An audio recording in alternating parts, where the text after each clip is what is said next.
as far as live goes, because I'm not crazy about the Zoom live feature. Mm-hmm. It's even though we're recording right now, Yeah. when the Zoom live goes live, so the live feed goes live, Yep. it actually picks it up behind me. Oh, really? So were you hearing twice in your headset? Yeah, pretty much. So, like, I mean, and I got some pretty cool, I got some bunch of other stuff I got to be using. So I am going to be using that stuff shortly. But it's cool. It gives me time. It gives me some time to mess around and play with the live setup until I feel like really super comfortable with it. Yeah, I learned last night when I launched the mastermind on Zoom, and somehow inadvertently at the beginning of it cut everybody out. I dropped everybody. Oh, So no way. Did you really? yeah, so I started, my phone and LinkedIn starts blowing up like, just drop me. I can't get back in, and I'm like, oh my god, you gotta be. But we ended up with a bunch of people finding their way back in. I started dropping the URL into every place I could think of, but lost about 10 minutes at the front end of it with technical difficulties. Oh, no, that's a bummer. So are you using then the are you using the Zoom meeting rooms? Yeah, and I still need Because then the URL shouldn't change. If you sign up for a vanity URL, then it's the same URL every single time. So you don't have to renew your URL every single time. right. Yeah, and that's what I need to delve into that a little bit more. I've just been setting up the meeting and sending out the URL, so it's been different the couple of times that I've done it, but I need to make that more standardized and prevent the inadvertent dropping of my audience. I know. The complications of going live. Like literally, Yeah.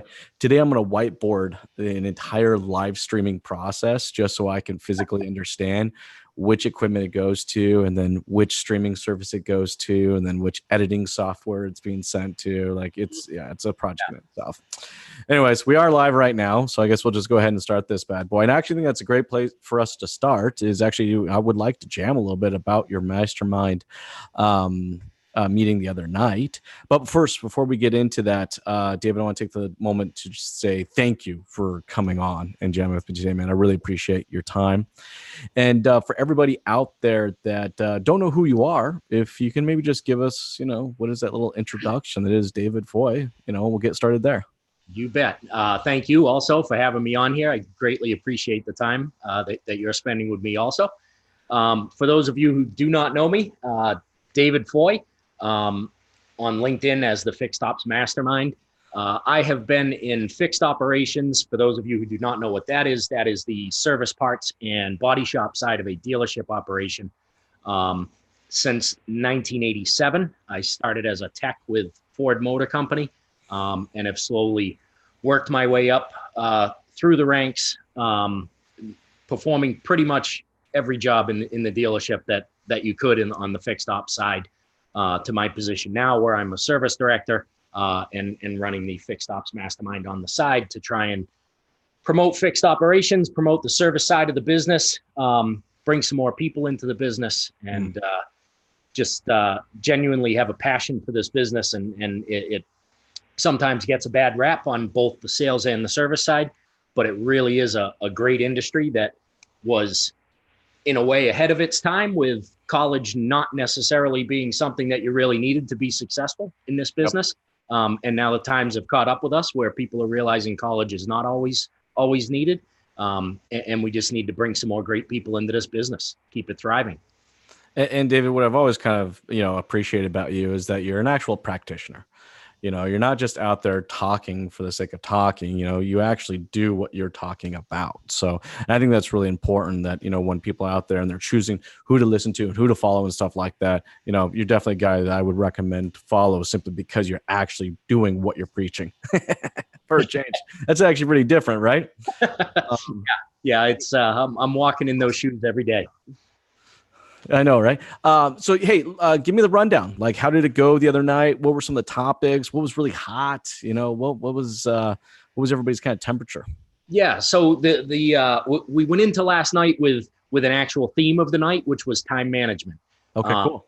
And David White, is a service manager from a large Honda store. I might get this wrong. I believe it's David Clark Honda. Was the first one to jump into the hot seat with a time management issue that he had. And the issue that he had was he has 74 people working under him, and being able to get to all those people and touch all those people in a timely manner so that he can stay in touch with what's going on in his department. That's a big department. Yeah, that's a good sized department. Yeah, I've worked in a really large Honda store, and that was nowhere near the size of that. It was about 40 people, so his is almost double. And it's got to get crazy. And and then that is, and I think even for people out there, you said 40, and I think that's kind of the range. What we typically see up here is anywhere between 20 to 40, depending on the shop, right? But yeah, I mean, just trying to get some one-on-one time with each other. I mean, let alone doing the training and the coaching aspect of it. Right. It's just being able to also kind of do that development portion, right? I mean, I kind of break down a team efforts or team development into 4 different spaces. I believe there's training. We train on those efforts, right? We coach the individual based on, their efforts and their activities, but then we develop out those efforts and activities. It's like the first level of processes that they learn is kind of, the beginning one, but then we continue to develop out. And the fourth one, which unfortunately I don't think we get to as much, is the team building portion. Right. And it kind of sounds, is that kind of where he was kind of at? He's like, hey, I'm kind of doing this, but I'm just not hitting that team portion. Yeah. So his issue was, obviously he has his top performers, which most times get left alone because they are the top performers. And maybe sometimes they have some needs that go unmet because they're, hey, he's doing his job, so we'll leave him alone. He has his middle performers who get touched occasionally. And you have the lower guys who are the ones who are getting most of the attention. And he was kind of looking for some help, some direction on what best way to kind of funnel that all in so that he can get to everybody from top performers all the way down. So what was some of the advice? What were some of the points that were again thrown around the other night? Yeah, so we had one of my suggestions was simply to spend some more time walking the shop in the service drive. He's a guy who absolutely loves the number side of things and creating reports to see what's going on. And some of the advice that was given to him was to take more of a high level, a 50,000 foot view of his department and provide that information to the techs, to the advisors, and not so much the granular look where a lot of times advisors and techs' eyes are going to glass over. Because they just don't care about the tiny numbers. They care about, depending on what their pay plan is, they care about hours per RO, they care about sales per RO, and they care about CSI or effective labor rate also. We care about the effective labor rate. I don't know how much they care about the effective labor rate. It just depends how their pay structure is. Exactly. Right? If it's in their pay plan, they care about it. That's true. So it was a lot of discussion around that, staying away from, as he called it, the rabbit hole of creating the reports and getting stuck in his office for a few hours when he thought he'd spend 20 minutes on that report, and getting more out to talk to the people, to give them that high level view, which he could do quickly. There was a suggestion of, rather than doing individual people, because it would take so long to get to each individual for that high level view, was to break them up into groups and talk to the groups individually. And he could do that in probably 4 or 5 groups and hit every group every week. And that way he could touch every single person. Yeah, with as many people as you have, that actually kind of makes sense. It's almost kind of break them down into mini teams. Give a mix of, some of the junior guys, maybe it's the guys that have got a little more experience, and then each team's got at least one senior guy on team. Right. That does make sense. I do like the fact, though, that you guys were really encouraging him to look at that 50-foot view, but that 50,000 foot view, but look at it from a numbers perspective, right? I feel like in a dealership, it's cool because I'm actually when I go to Detroit here on Monday to the Rockstar conference, it's actually what I'll be talking about. So it's pretty neat. So is that as an industry, we've always just been so focused on this superstar type mentality, right? It's like, that's all we ever want. We just want superstars, like we've created an entire culture just based on superstars. And, it's focusing on those people, and we never seem to focus on the whole team as itself, right? And when you take that 50,000 foot view, but you look at from a data perspective, all right, that gives you where your team is at. And you're going to have some people that are going to be falling behind, other ones are going to be kind of leading.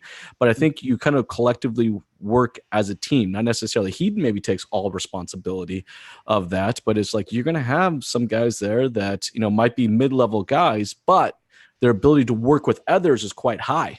Right. So what is their value? Is their value only on how many hours they're producing? Is their value only on how many dollars they're producing? Not necessarily, right? So right. I think that's very cool.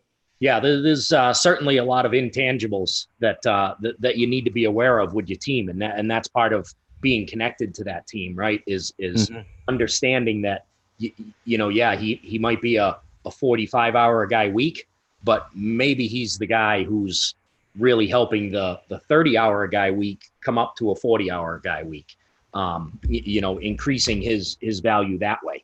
And if we look at it from a whole dealership perspective, but you have to start with the data first, right? Yes. If you don't have the data in front of you, then it's a whole bunch of I feels and fucking I thinks, which as many meetings as I've been in, and I swear, the second I hear one of those come out of a mouth, I literally want to throw something against a wall. I'm like, just don't even finish the sentence because I don't want to fucking know what the sentence is going to be. Yeah. Right. In our industry, there's no space for I feels and I thinks. Right. Right. Absolutely. If I don't know if you're familiar with Gary John Bishop, but he wrote 2 books. He has a 3rd book coming out, but the first book was On F Yourself. And sounds like my kind of book. Yeah. And the second book was Stop Doing That Shit.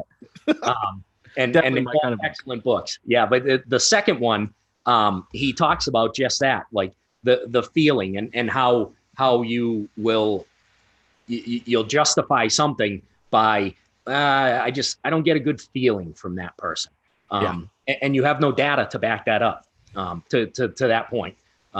Check those 2 books out by Gary John Bishop. Great books on how we get caught up in our head and we'll make things feel a certain way if that's the way we want them to be. So now I will say, when it comes to data, our service departments have always been a little farther ahead. Our parts departments, our service departments, the entire fixed op departments, however you want to look at it, has always been a bit farther ahead than the sales department has, because you have to operate in numbers. I mean, it's literally, that's how your team is getting paid. They're getting paid on their efforts, not necessarily their results. You know what I mean? We have to pay them on the efforts it takes to rebuild that engine, not necessarily the fact that he rebuilt that engine in a faster amount of time or a slower amount of time, right? They get truly paid on efforts, not necessarily results. So the numbers have to be there. For the service managers and parts managers are out there listening right now, are watching to this, all right? And they're kind of shaking their head and go, yeah. I kind of have some of these issues too. Let's talk about what kind of data they really need to be taking a look at, and how often do they need to be looking at this data to kind of give that 50,000 foot view of what's going on with the team. Yep. So the second portion of your question, how often do they need to be looking at that? Every single day. I've put a few videos out there about end of the month, beginning of the month. I don't care. It's sorry about that. I don't care what day of the month it is. Is that Looney Tunes? Yeah, that's Looney Tunes. Oh, hell yeah. That's my work phone ringer. That's funny. Yeah. I don't care what day of the month it is. It's all the same to me. And I don't have my stores that I'm at, we don't have end of the month craziness because we do everything every day. And you need to look at that data every day. And for advisors, for techs, to have the techs efficiency data, their hours that they've produced, what they're expected to produce every day, how far ahead or behind they are for the week in production and efficiency, that all needs to be provided to them every single day, as early in the day as possible, so that they know where they stand, they know what the expectations are. Same thing for the advisors.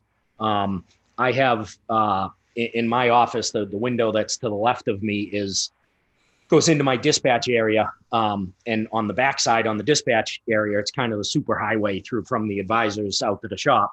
I put all my numbers on that window. Instead of on a board, instead of printing them out, everything's up there for everybody to see. And that gets updated every single day. They know where we're tracking for gross profit for the month versus what it was last month and what it was versus this month, the previous year. The advisors know where their CSI is, where the store CSI is, where their effective labor rate is, where sales per RO are. And the technicians know their productivity level. They know how many hours they've put in, how many hours they've produced, rather, how many hours they've worked, and whether they're ahead or behind. And so that stuff have this open scorecard. So it's like an open scorecard. I mean, I think of it kind of like, like I love using baseball analogies. I'm just a big fan of baseball, but it's just, that's your scorecard, and it's always kind of there in front of you, right? Yeah. I'm from Massachusetts, so it's my big green monster up there. Yeah. It's got the pertinent scores, and runs, errors, and hits up there. It has everything anybody needs, and it's open to everybody. Sales, parts, and all my service guys. They come through there. Everybody stops and looks at it. So, I mean, look, at the end of the day, you're creating a data-driven culture, and what I mean by the culture point is you didn't just create a team by developing out with data. You went as far as now sharing that data, encouraging everybody else to take ownership of that data, and once we get to that stage, that's actually when we start to create culture. Mm-hmm. Now, was this intentional, or was this just kind of by osmosis or organic over a period of time? Well, it was by osmosis over the last 30 something years. Yes. It's certainly not the way that when I was first a manager, I managed. And that was much more by this is the way we will do it. And you don't need to know why, but we will do it this way. And just do it. Yeah, just do it. Exactly. And now it's really about bringing the team into that vision, and having a vision that's my vision is large enough so that all their visions can fit inside mine. And that's important to create that culture. They have to know that there is a bigger picture out there. They have to know that you may take a customer on a $4,500 RO, but you're going to take that customer one time. Yep. And then never coming back. And now his next 8 years of business have been lost. And you can walk through my store, and my guys understand that. And I say guys, but I do have a woman who was a tech who is now an advisor working for me. So That's team, cool.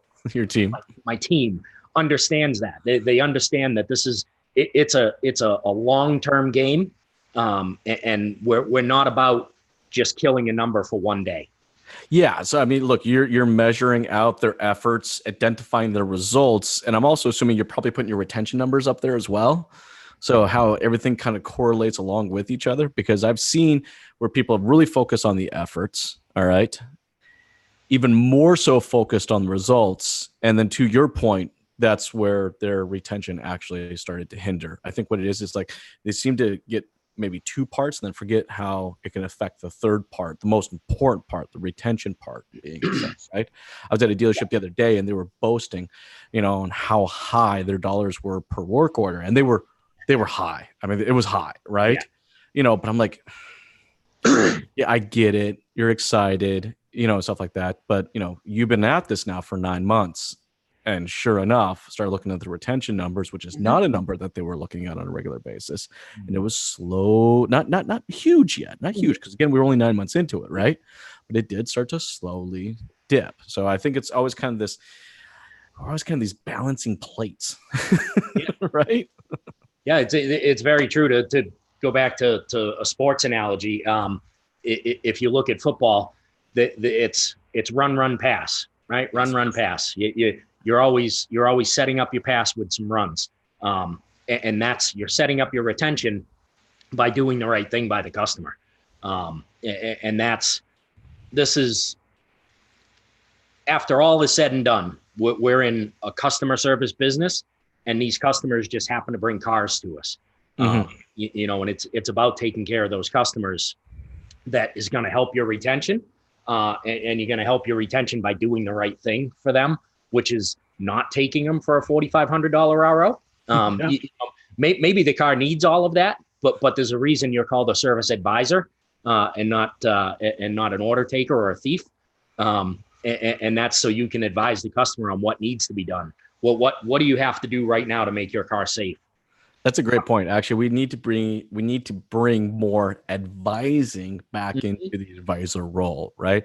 And I think the reason why I see a lot of dealerships don't necessarily have that is usually because of lack of training and coaching. Mm-hmm. That's why there's not a whole lot of advisory happening, and we're not really advising anybody. Right. I have a question for you. Something that I'm on the fence on, actually. I really am, because I've kind of seen it go both directions, and I've seen it work both ways. But I'm just trying to collect some information from everybody to kind of get a feel for it. Do you reward on the efforts, or do you reward on the results for advisors? It's a great question. I know, right?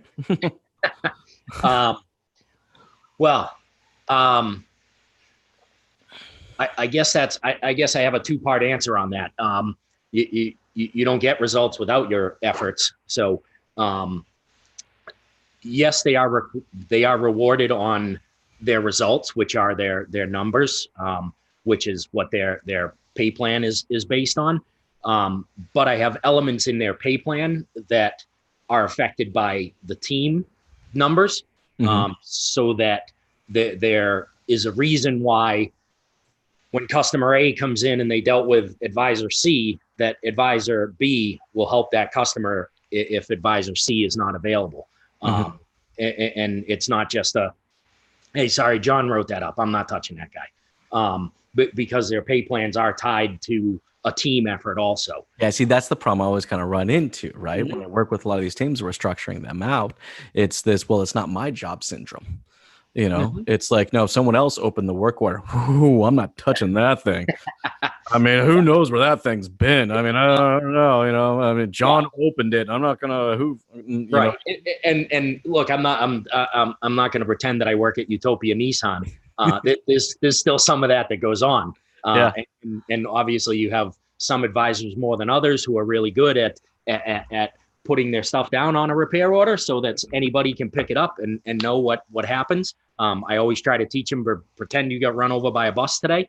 Can somebody pick up your work and finish it? Or do we all need to struggle to figure it out? It's a good visual, by the way. I like that. I think we should say that in our meetings. We'll start our service meetings.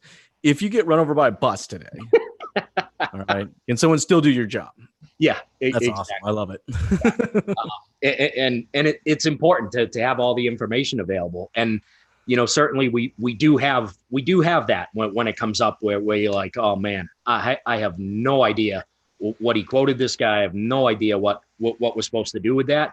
But we'll pick that ball up and run with it. And I'm saying we as a team, because obviously I'm not usually the guy carrying the ball. But these guys and girls work well together. And the team portion of their pay plan has shop hours per RO, it has CSI, and it has a shop ELR all tied into it. So they have their individual. But wouldn't that still be considered results, not efforts? Well, it is results, but as I started out with, you don't get a result without an effort. That's true. And so to achieve that individual result, you can put in an individual effort and collect your pay, or you can put in the effort into the team and really boost your pay. So the effort is now spread out where everybody wants to help everybody else, but because they want to maximize their pay plans, which you do a combo team and a combo. Yeah, I don't know. You know what? Honestly, I've actually gone both ways with this with my service department. I don't know if there's a one way to do it. The point in time when I was working with the GM group at the time, and the reason we had switched from results over to efforts had to do, there were a lot of significant changes with GM. So there was just there wasn't as many vehicles being serviced. There just wasn't. And there was nothing the service advisor can do. There was nothing the tech could possibly do with that, but to have such a big portion of their income tied behind results that they ultimately had no control over, because it's just the fundamental shift in service frequencies and intervals, right? Yep. They just weren't seeing as many cars. There just wasn't as much getting through it, right? So I don't know. I you know what? I think it may just have to vary depending on the dealership and what their situation is. But yeah, I bounce back and forth.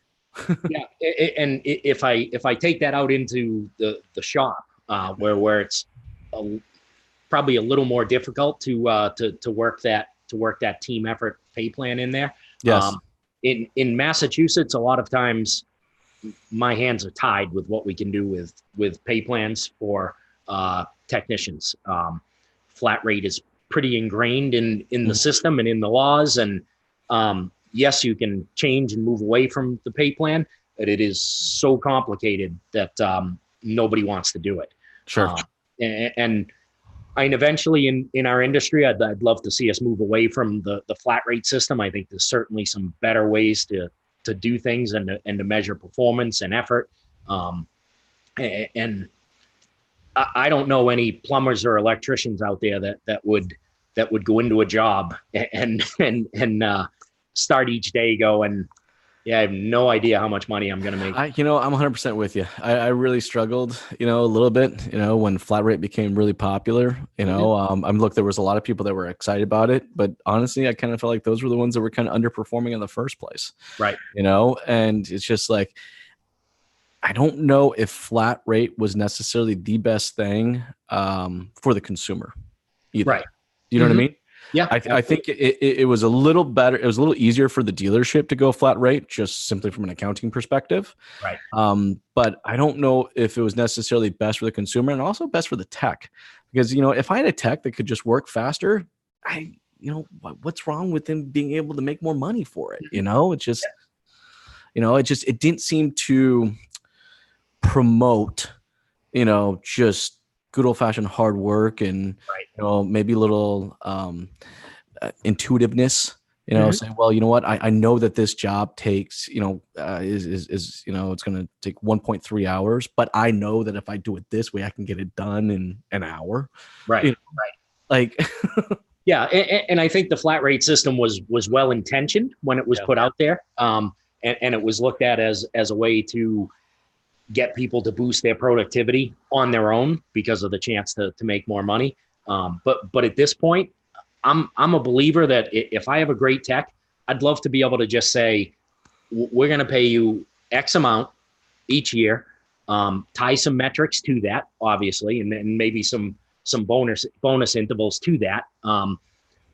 But if you have a team that understands that, yeah, I can take all day on this oil change because I'm salary, but again, that customer is not coming back. If you have a team that understands, I got to get this in, I got to get this out. I've got 6 cars I got to get done today so that these customers will be happy. These customers will come back and see us again and again and again.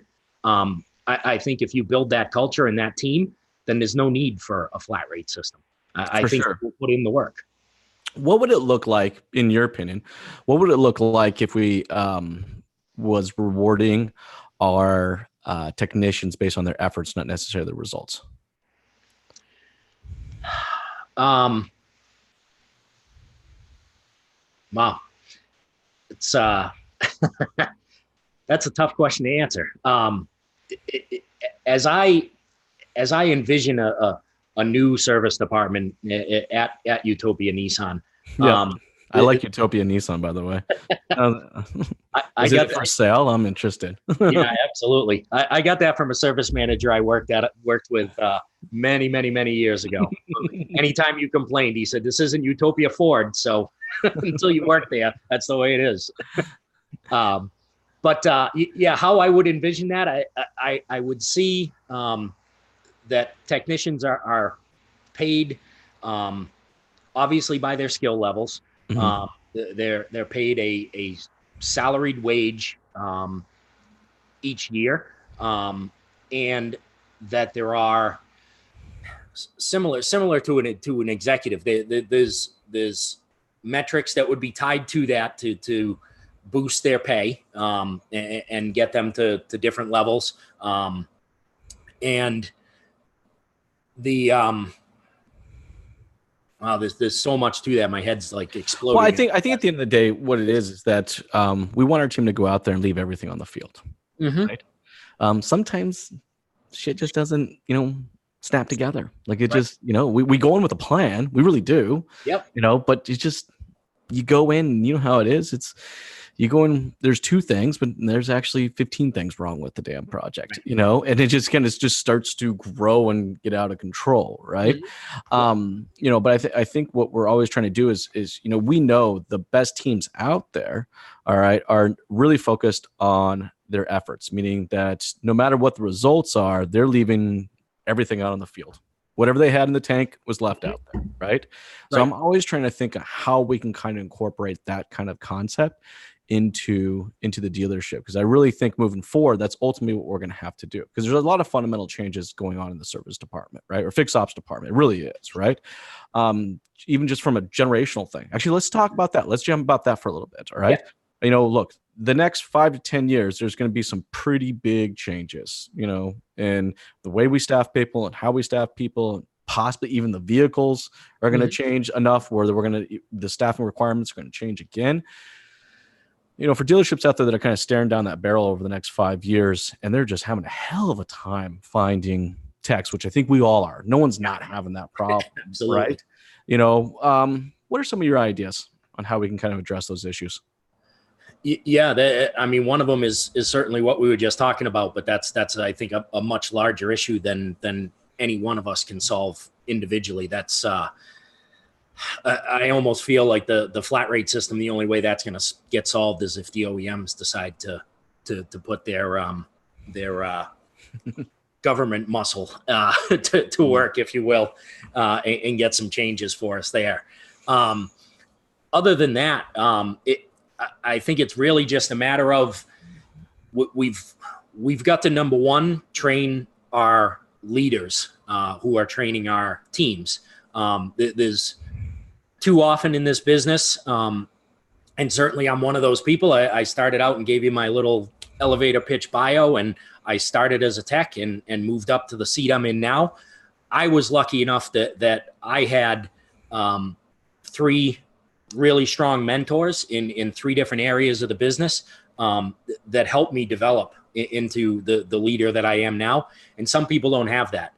Some people are an advisor one day and the manager quits and walks out, and the GM or the DP says, tag, you're it. And now you're a manager. Sure, it does happen. And when I got to my store, the guy who was the service manager, awesome guy, unbelievably hard worker, but he had been on the sales floor and he literally knew 0 about fixed ops except that we worked on cars. That is really all he knew. And he was in there and he was doing his best. And man, oh man, that guy ran like the road runner around that place all day long. But he had no idea what to look at. He had no idea how to actually manage people, how to get people to do things that he needed done. He had no idea what to do with a customer situation. And there's too much of that in this business where guys like that are running these departments. And because of that, they then they can't manage themselves, let alone a team. Yeah. And we really need to put some more focus on developing our leaders so that top-down effect can take place with the rest of the department, because the fish rots from the head. And right now we have too many people in leadership positions that have, quite frankly, have no idea what they're doing. Well, and I agree with you because I see this a lot. I have the opportunity to be in a lot of dealerships and sometimes very much so wonder why certain individuals are in their positions. Now, I'm not necessarily, but I'm also empathetic to it at the same time, right? Absolutely. Because I understand that whatever the situation was, to your point, like you said, someone quit and someone just, hey, you over there, hey, you know something about service, right? Come over here, just run this department for me real quick, right? But I feel like when we're talking about training, it's really kind of training these people to understand what that data is. I think that's what it is. I mean, you know, you'd be amazed how many general managers I sit down with and wouldn't even know how to calculate an effective labor rate. Don't know how it's created, don't know what it is, and really don't know why the hell they should care, you know, which is a total shame, right? Absolutely. You know, it's like we seem to be training on the day-to-day activities. You know, like, okay, customer comes in, let's check the car in, let's get it back in the shop, let's get it up on the hoist, let's do an alignment check on it. You know, it's like the activities seem to get trained, right? But then we do very little time training on the data portion of it, because then without that training, we have no idea why the hell we're actually doing these activities or how we could better the activities. Absolutely. And you'll hear every single person who's going to do some training on fixed ops to tell you how important it is to do a walk around, how important it is to do an MPI on a vehicle. But if you take those people deeper, can they tell you why it's important? Is it important so the customer sees us walk around the vehicle? Is the MPI important just to eliminate liability to the dealership if something happens when that car leaves? Or I would say majority of people would say that. I think majority of people would say that it's actually designed just to remove liability. Yeah. And at least when it was first designed by Ford with its around the wheel program, it wasn't designed for liability. It had nothing to do with that. It was about selling tires and all the maintenance that goes along. Identifying opportunities. Yeah, absolutely. But can they identify the data that comes out of that walk around and out of that MPI that they can then use to run their department more effectively? And I don't think, to your point, I'm empathetic to them too, who have never been taught that. They've only been taught that they better make sure their advisors get out and do a walk around. And they better make sure that their technicians do a thorough MPI. But they haven't been taught what they can pull out of that, out of those two simple things that typically in a good service department get done on 100% of the cars. And there's so much data in just those two little things that can be used to run your department. Yeah, no, I agree with you. It's not enough that we just train on the activities. We actually have to train on the measurable portion of the activities, which are the efforts. Yes. You know, to your point, like, you know, doing a walk around on a vehicle, that's an activity, but there are 6 or 7 check marks. There's 6 or 7 efforts that need to be done for that activity to actually be completed. But we don't seem to measure. We don't seem to focus just on those points. We focus on just the result. Did it get done? Right. Sure, it got done, but did it get done correctly? Yeah. You know, like was it just half-assedly done? You know, it's like, you know, so I think if we spend more time, and not just with our managers, but to your point, like how I love how the fact that you put your numbers out on the board every single day out there for everyone to see it, but it's that we create a culture around that data, meaning the advisors understand that data, the technicians understand that data, and they understand how that data ultimately affects their pay, how it ultimately affects the entire team, how it affects the entire dealership. All right, then that's when we start to create a culture. People start to take ownership of it, right? You know, the other day I was listening to a podcast, someone was defining culture as a group of individuals working towards the same goal and objective. You know, sure. So that's one way to describe it, right? But that's pretty much what we're talking about here. Absolutely. But unfortunately, you have advisors are kind of on their own island, and the technicians are on their island, and sometimes they don't even like talking with each other. And then, you know, those fucking parts guys, you know, shit, they're weird, right? You know, they're on another island that's a little farther out, you know, and we only try to, you know, we only work with them as much as we possibly have to, you know, just to get our parts and get the hell out of there, you know. But yeah, it's just about, at the end of the day, creating that team. And I think, to your point, we create that team through data. Yeah, absolutely. And that data is what you need to do to pull those islands together and connect them to make a continent. The showing advisors and techs how parts positively affects their work. Showing parts how their work can negatively affect an advisor's work, or negatively affect a customer relationship, and vice versa. Showing parts how their positive work help the customer relationship. And bringing all three of those, I could use another arm so that you could pull all three of those together. And you can do all of that with a relationship created around the data that is needed to get everybody to work together toward that one goal. And that's what putting that data up on the board does, is it allows everybody to see where everybody else is, and to see that everybody's rowing in the same direction, that we're all pulling for the same goal. Yeah, that creates that data-driven culture. Hey, for everybody out there that's sitting there listening to us or watching us right now, and they're shaking their heads going, I get it, right? But how the hell do I start? All right, what would you say let's say the first 2 or 3 steps, to getting this started? What would that look like for the service manager? All right, so I'll use myself as the example. When I started at this store that I'm at now, I've been here for about 4.5 years. When I started at this store, it was literally the bottom of the district, last in the district, 12 out of 12 dealerships, and had been there for 3+ years running. Perfect record. Had never moved out of the 12th position. Consistent. Absolutely. My first day there were actually some corporate people from Nissan that were there just by chance. And honestly, my dog's sitting next to me. I swear on my dog's life. One of the corporate guys actually said to me, "Well, good luck with this store." That's the position that we were in. And how I started was the first week, I really said very little. I introduced myself to people, and just kind of watched to see who was doing what, who kind of fit into the gears in which position. And after that, I put out my personal mission statement to everybody, so they could understand where I was coming from, and so that they could understand the vision that I had for the store as it was, and that I didn't accept that we were 12 out of 12 and that we were always going to stay there. Sure. Because there were people when I started there that said, "We're never going to have good CSI at this store."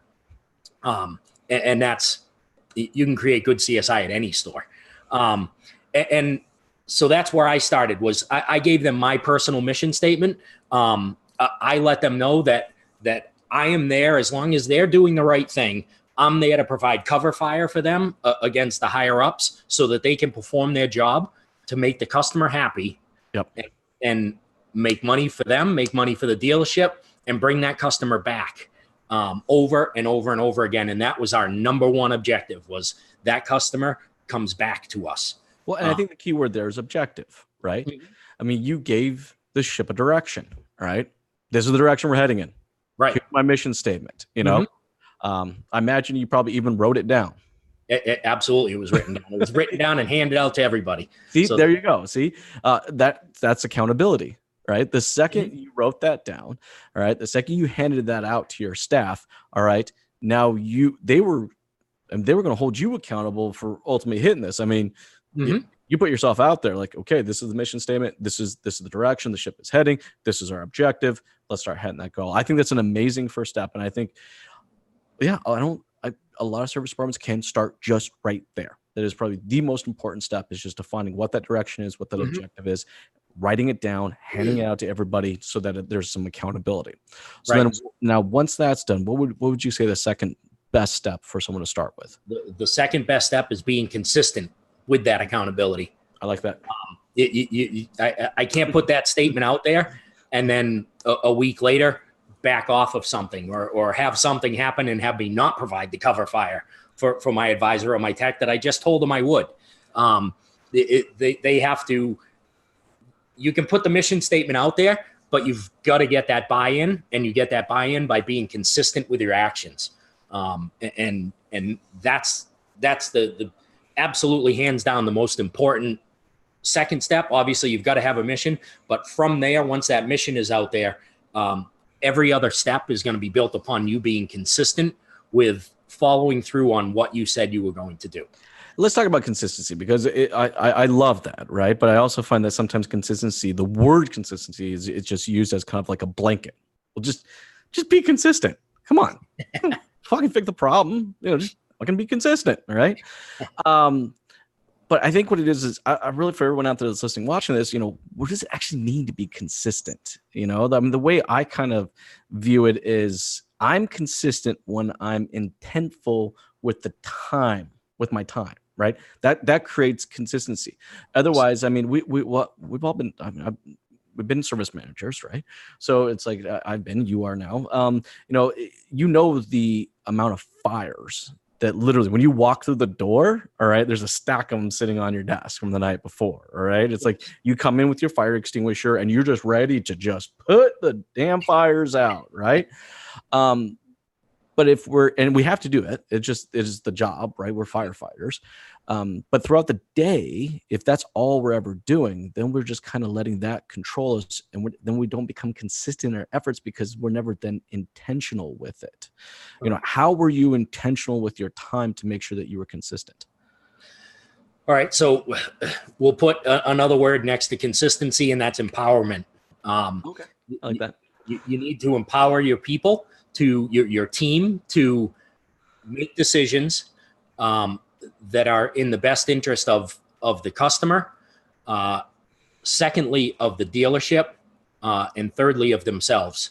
And if you can empower your advisors, so as an example, an advisor comes to me because they've got a customer that's heated about whatever the issue, doesn't matter. My first reaction is not to jump up from my desk, throw on my firefighter hat and hose, and put that fire out. My first reaction is to say, okay, here's what I want you to go say to that customer. And I give them the words that I would use to try and disarm that customer, to try and bring that customer back down to a level where we can work with them. And send them back out there so that they're empowered. They have the tools to now, maybe they don't get out of it this time. Maybe I end up having to step in, but next time they've now built up a little bit more of a toolbox to work with the next customer that starts to escalate. And I don't allow myself to get involved in a customer situation until it is really escalated to the point where I need to be involved in it. All my guys know if a customer gets to me, I'm giving away the house to keep that customer. It really doesn't matter. I'm there to keep the customer for the next 6 or 7 years. I'm not there to win an argument. Yeah. And so, and for you to be able to do that, your owner must have empowered you with the ability to do so. So, it kind of goes, empowerment kind of trickles down. And I love the concept of consistency through empowerment. Mm-hmm. Thank you. Yeah, I'm very lucky with the ownership in the dealership, where he has the confidence that I can do the job, that I can take care of his customers, and not cause a whole lot of voicemails for when he comes in, so that he has to fight fires. Because I look at it the same way. If a customer's getting by me, you get into the DP, yep. He's giving away my department, not just the house. Those go uphill, not necessarily downhill, right? Yeah. So, and there is a fixed ops director that's above me. And I'm lucky in 2 ways on that. Number one, great guy, smart guy, allows me the rope that I need to run my department without him always pulling at the strings and taking me in a different direction. And secondly, geographically, I'm lucky because the other stores in the group are over an hour away, and I'm the only store that's out this way. So they never want to travel. They don't bug you as much. There you go. The win-win. Absolutely. Well, like I said, I really love the concept, and I think anybody out there that's listening, watching this, definitely take note of that. Consistency through empowerment. In fact, actually, I could almost do a whole nother podcast just on that. We could really kind of deep dive into that. But there's been some great nuggets here, really have. And I hope everybody's enjoyed listening or watching to this episode. For people out there that are listening and watching and would like to learn more about what you do, David, or connect with you, what is the best way to do so? LinkedIn, obviously. I'm very active on LinkedIn as David Foy, Fixed Ops Mastermind on LinkedIn. Find me there is the easiest way. Fixedopsmastermind.com. You can certainly connect with me there. Instagram, if you want to go there, is Dave Foy _FOM. And that's enough. People can That's awesome. That's perfect. That's perfect. You need to find. David, thank you so much for taking the time to jam with me today, man. I really appreciate it. Jason, it was great talking with you. Thanks for having me.